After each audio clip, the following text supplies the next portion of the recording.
You know, there comes a quiet moment in life. Maybe it's when you're sipping tea by the window. Maybe it's when the house feels just a little too still. When you begin to ask yourself, have I been waiting on someone else to care for me? Maybe your children. Maybe someone who promised they would. Maybe you always believed, deep down, that your later years would be spent in their company, that they'd take care of things just like you once took care of them. And then, time passes. The kids grow up. They move. They get busy. They have their own children, their own struggles, their own lives racing by. Suddenly, you realize you're still waiting. And worse, that waiting is turning into worrying. About your health, about your money, about your future, about being a burden. Let's talk about that today, heart to heart.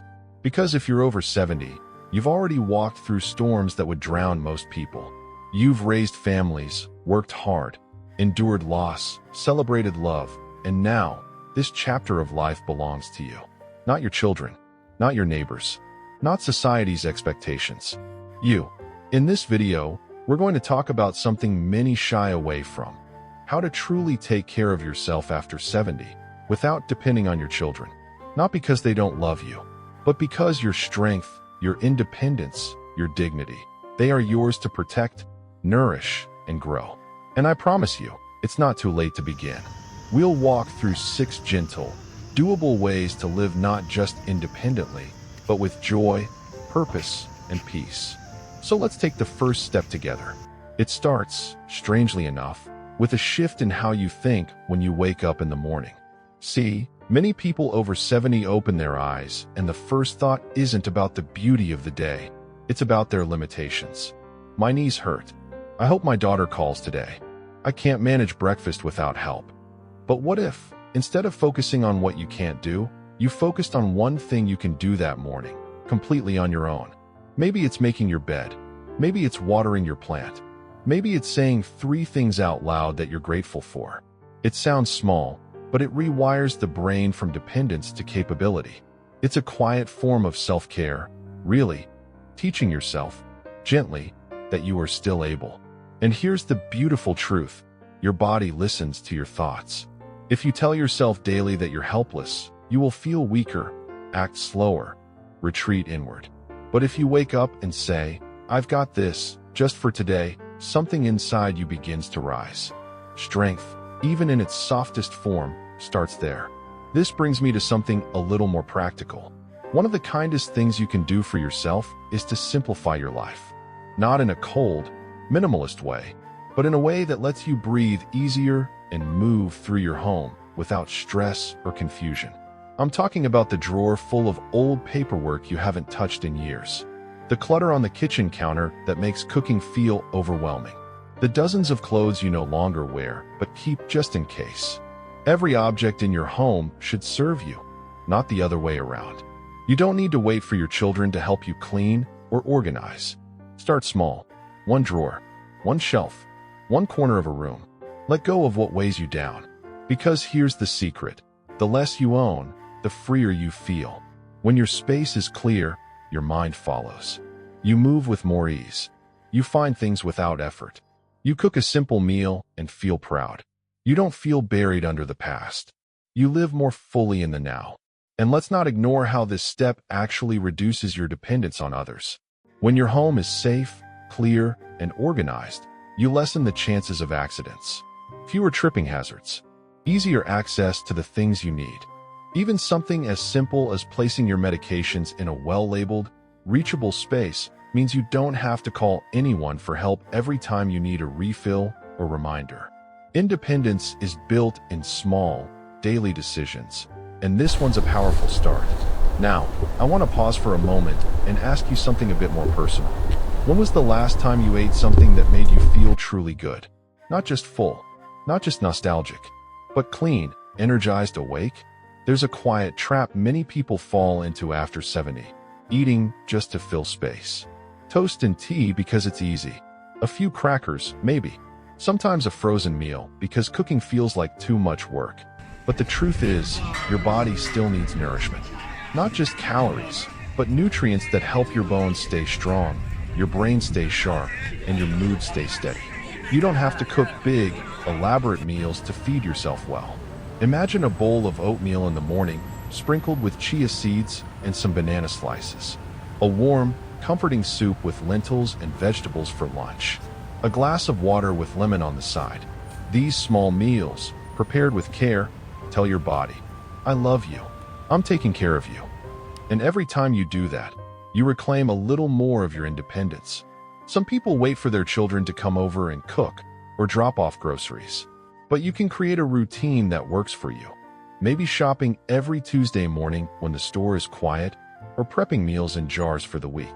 And if lifting heavy grocery bags is a challenge, there are gentle workarounds, smaller trips, asking a neighbor for one specific thing, or even using delivery services that are often free or discounted for seniors. Food is not just fuel, it's a declaration of dignity. When you feed yourself well, you're not just eating, you're honoring your life. And that's no small thing. All of this ties into a deeper truth, really, that at this stage of life, taking care of yourself isn't about grand gestures. It's not about proving anything to anyone. It's about noticing the small places where you still have power and leaning into them.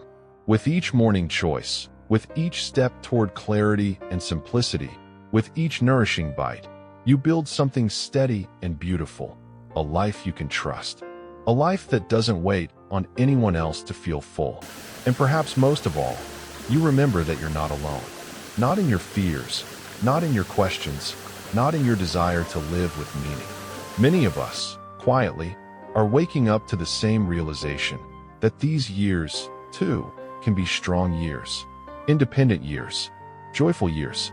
So, now that we've explored how your mornings, your space, and your meals can help you regain control of your life, let's continue walking this path together, step by step.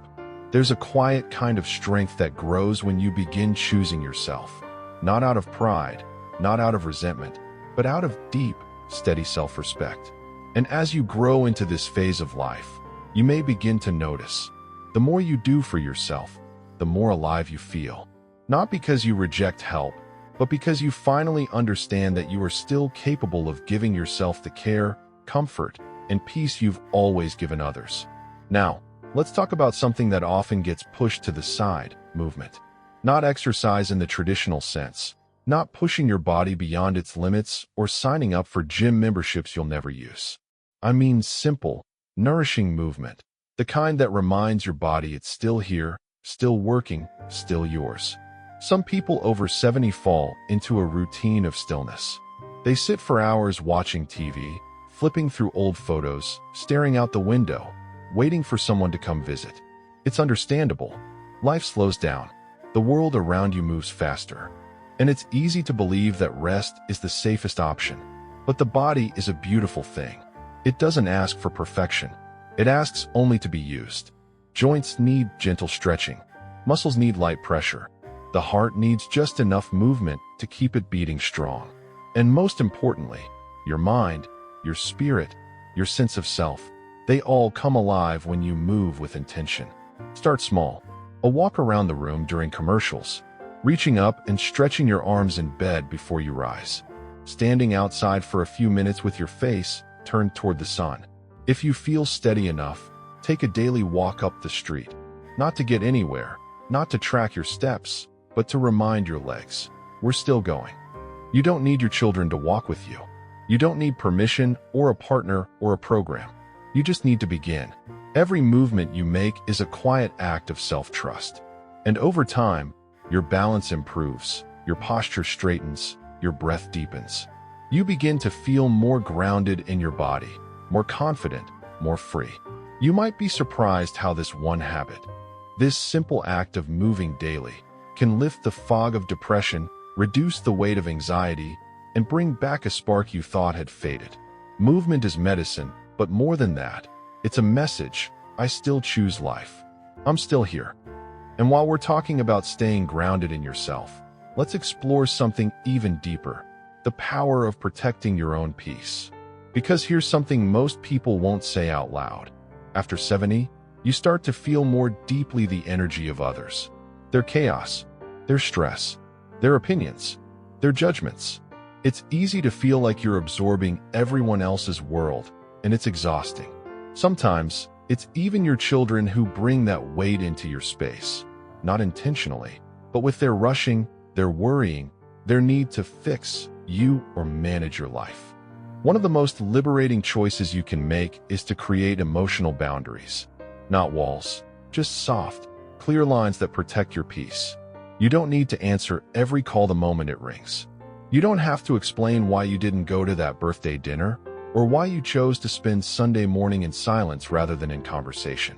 Your time, your energy, your presence, they are valuable, and you have the right to decide how you use them. This might mean saying no to things that drain you. It might mean choosing quiet over company. It might even mean telling your children, lovingly, that you're okay, and that you'll reach out when you need to, not because they expect it. When you stop waiting for their approval or their presence to feel at ease, something powerful shifts. You realize that peace isn't something given. It's something you create, moment by moment. In the way you sip your tea, in the music you choose to play, in the way you light a candle in the evening and sit with your own thoughts. There is a beauty to being alone that isn't lonely at all. It's sacred. It's yours. And that leads us gently into another kind of strength.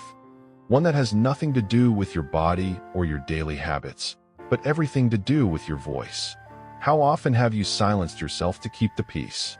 How often have you smiled politely when something bothered you, held back tears because you didn't want to seem too emotional, or kept your opinions to yourself because you're just the parent now? But your voice still matters. Your stories matter. Your feelings matter. And as you grow older, one of the most empowering things you can do is speak up with kindness, yes, but also with clarity and conviction. This might look like expressing what you truly need without guilt. It might mean asking a doctor to explain something in simpler terms instead of pretending you understand. It could be as small as telling a friend you'd rather meet in the morning when you have more energy, or letting someone know that a certain comment hurt you. When you speak your truth, even softly, you show yourself that your life still belongs to you. You don't need your children to advocate for you. You don't need to be passive to be loved. You can be clear and direct and still be deeply respected. And here's the beautiful thing. When you begin using your voice again, people listen. They begin to treat you not as someone fading, but someone present. You become a mirror, showing others what self-respect looks like at any age. None of this means you stop caring about your children. Quite the opposite. Loving them deeply often means letting them go, not in a sad way, but in a way that frees them to live their lives while you continue living yours. Because here's the quiet truth many discover after 70. When you stop leaning too heavily on others and start leaning into your own life, relationships actually grow stronger. Conversations become more meaningful. Visits become more joyful. There's no sense of guilt or obligation, just love, freely given, freely received. This kind of life, where you move gently, eat well, speak clearly, protect your peace, and choose yourself daily, it doesn't just happen. It's built, slowly and lovingly. And it doesn't require big changes, just small, consistent acts of self-respect. You might look in the mirror and still see the lines on your face, the thinning hair, the slower gait. But let me tell you something. You are not fading. You are distilling, becoming clearer, stronger, wiser. And every day you choose to care for yourself, you rewrite the story that aging means decline. It doesn't. It means freedom if you choose it. It means peace if you protect it. It means joy if you allow it. And that journey continues, one gentle choice at a time. Sometimes, the hardest part isn't learning something new. It's unlearning what we were taught to believe for most of our lives. You might have grown up thinking that your golden years should be spent surrounded by your children and grandchildren, that your role would naturally shift from caretaker to being cared for. That's what society whispers in our ears, isn't it? That if you raised your family right, they'd be there to return the favor. But life is not always so neat. Children grow into their own stories. They face their own storms, their own schedules, their own struggles. And while love remains, quiet, steady, real, their presence may not. It's not rejection. It's not failure. It's just life moving forward, and you are still in it, not watching from the sidelines, but actively living. And in this new chapter, One of the most radical things you can do is build your own emotional foundation, not dependent on how often someone calls or how often someone visits, but rooted in how you treat yourself. And here's where something simple, something so many people overlook, can become your greatest ally: routine. A solid, self-created daily rhythm is like a warm blanket for your mind. It gives you structure, purpose, and even a little joy in knowing what comes next. Not a rigid schedule that boxes you in, but a gentle rhythm that keeps you grounded. You wake up, not to someone else's alarm or obligation, but to a little ritual you create. Maybe it's watering a plant, stretching at the window, savoring your first cup of tea without scrolling the news. Then perhaps it's a walk, a chapter of a book, a small chore that keeps your space clean and comforting. Even simple acts like preparing a nourishing breakfast, putting on clothes you feel good in, or tending to your nails or hair. They all whisper something quietly powerful: I matter today. That small voice builds strength. And over time, this routine becomes more than just structure. It becomes a form of emotional safety. You're not waking each day hoping someone else will give it meaning. You're creating that meaning with your own hands, breath by breath, hour by hour. And just as routine nurtures the mind, something even deeper sustains the soul: connection. But not the kind that depends on family ties or waiting for someone to show up. I'm talking about chosen connection, the kind you initiate, cultivate, and grow like a garden. Maybe it's reconnecting with an old friend from church. Maybe it's saying hello more often to the neighbor walking their dog. Maybe it's joining a community class, pottery, writing, yoga, anything that sparks a little curiosity. Or even finding a local senior center where people gather not out of loneliness, but out of a shared desire to live well. Even starting a small group, like a weekly coffee meetup or a morning walking circle, can change everything. When you stop waiting for connection and start creating it, you reclaim your power. And if leaving the house is hard, remember, the world is still open through books, letters, even technology. You can write emails, send postcards, or join online communities of people your age who are embracing this same journey of self-reliance and joy. You are never too old to belong. You are never too old to begin. And maybe, just maybe, you'll discover a deeper truth. Sometimes the greatest friendships, the most sincere, most energizing, most life-affirming bonds, are the ones we choose later in life. Not bound by blood, but by shared spirit, shared laughs, and shared hope. It's not about replacing your children. It's about expanding your world so that love and laughter don't depend on a single person's availability. When you take these small, intentional steps, building a rhythm, creating connection, protecting your peace, nourishing your body, using your voice, something remarkable begins to happen. You stop seeing yourself as less than because of your age. You stop shrinking, apologizing, waiting, and you start rising, slowly, gently, with grace. You begin to understand that aging isn't something that happens to you. It's something you shape. Every choice, every habit, every boundary, every breath, it's all part of the art of growing older with dignity. You don't need your children to define your days. You don't need society's approval. You don't even need to be seen to know you are valuable. Because you are. You are valuable when you're cooking your own meals. You are valuable when you're sitting alone in your quiet room, writing in your journal. You are valuable when you say no to something that drains you, and yes to something that makes your heart feel light. There is a quiet revolution happening among people in their 70s, 80s, even 90s, a movement of self-led aging. Not lonely aging, not bitter independence, but empowered aging. The kind where you still trust yourself to create, to connect, to contribute. You may be older, but you are not done. You may need help sometimes, and that's okay. But you don't rely on anyone to make your life meaningful. You are your own root system now, drawing strength from within and reaching outward with wisdom, not need. So today, maybe take a walk. Call a friend. Sit in your favorite chair and write yourself a letter. A love letter to the life you've built and the person you still are. Choose your meals with intention. Speak your thoughts with clarity. Protect your mornings like they are sacred, because they are. And end each night knowing that you showed up for yourself today, not because you had to, but because you're finally learning to love your own company. You don't need to be needed to be whole. You already are. And if this message has touched something in you, a memory, a hope, a quiet promise to start anew, I'd love to hear from you. Share your thoughts in the comments. Let others know how you're caring for yourself in this season of life. You never know who your story might inspire. And if you found this helpful, please like the video and subscribe to the channel. This space is for you, a place where your wisdom is honored, your strength is celebrated, and your journey is shared. Here's to living with courage, with heart, and with the quiet confidence that comes from knowing you still have so much life left to live. No need to wait for anyone else. Start with yourself. Always.